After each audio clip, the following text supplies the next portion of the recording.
KPU akhirnya resmi menandatangani revisi terhadap peraturan KPU terkait syarat pendaftaran Capres-Cawapres.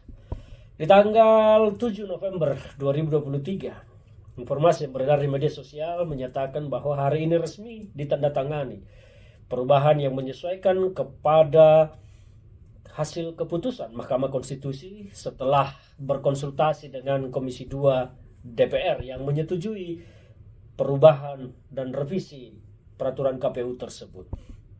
Yang aneh dan janggal bagi kita adalah bagaimana mungkin bisa Prabowo Gibran diterima mendaftar dengan dasar hukum peraturan KPU yang belum direvisi, di mana di situ ditentukan syarat minimal capres-cawapres adalah 40 tahun. Sementara Gibran masih 35 jalan 36.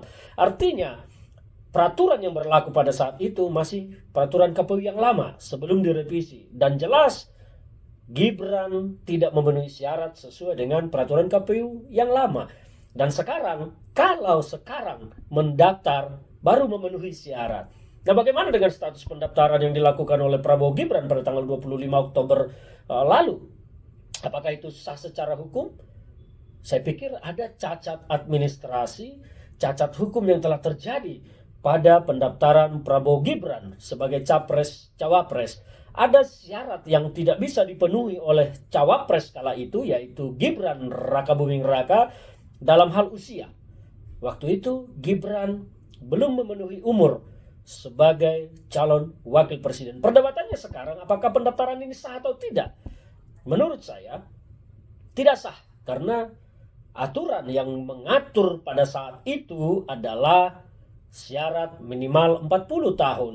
Adapun keputusan Mahkamah Konstitusi tidak berlaku begitu saja sebelum aturan hukumnya ada. Ingat, aturan hukum dalam pemilu ini adalah peraturan KPU dan undang-undang di atasnya, bukan keputusan Mahkamah Konstitusi.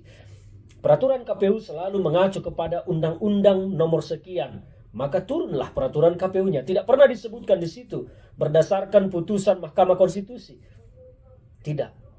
Jadi sekali lagi ini menjadi pertanyaan bagi kita, apakah pendaftaran yang dilakukan oleh Prabowo Gibran sah menurut aturan atau sah menurut persepsi, sah menurut keinginan dan kemauan KPU, atau sah menurut kemauan Jokowi, Bapak Presiden. Kalau bicara tentang aturan, tentang hukum, saya berpikir bahwa ini memang telah terjadi cacat administrasi, cacat hukum.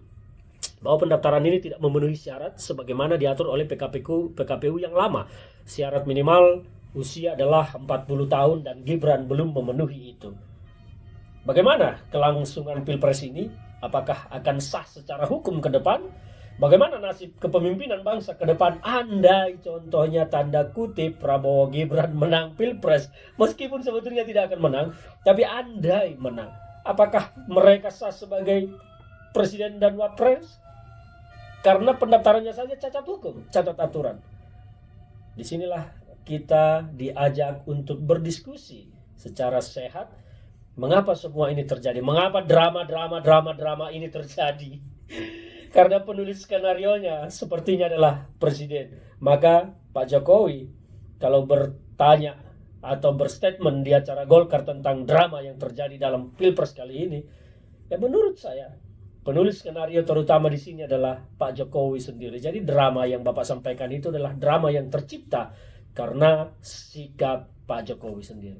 Kembali kepada keabsahan Prabowo Gibran, sahkah mereka sebagai capres-cawapres? Menurut saya cacat hukum, tidak sah. Kapan KPU akan mengumumkan mereka sebagai pasangan capres-cawapres? Beranikah KPU mengumumkan mereka tidak sah? Saya pikir tidak akan terjadi. Jadi memang kemelut sudah semakin panjang, semakin lebar, semakin luas. Sayang sekali hasrat Pak Jokowi dalam politik ini membuat negara kita masuk dalam sebuah atmosfer yang tidak sehat dalam berdemokrasi. Semoga rakyat semakin paham tentang situasi ini sehingga bisa mengambil sikap, memutuskan harus mendukung siapa dan menolak siapa.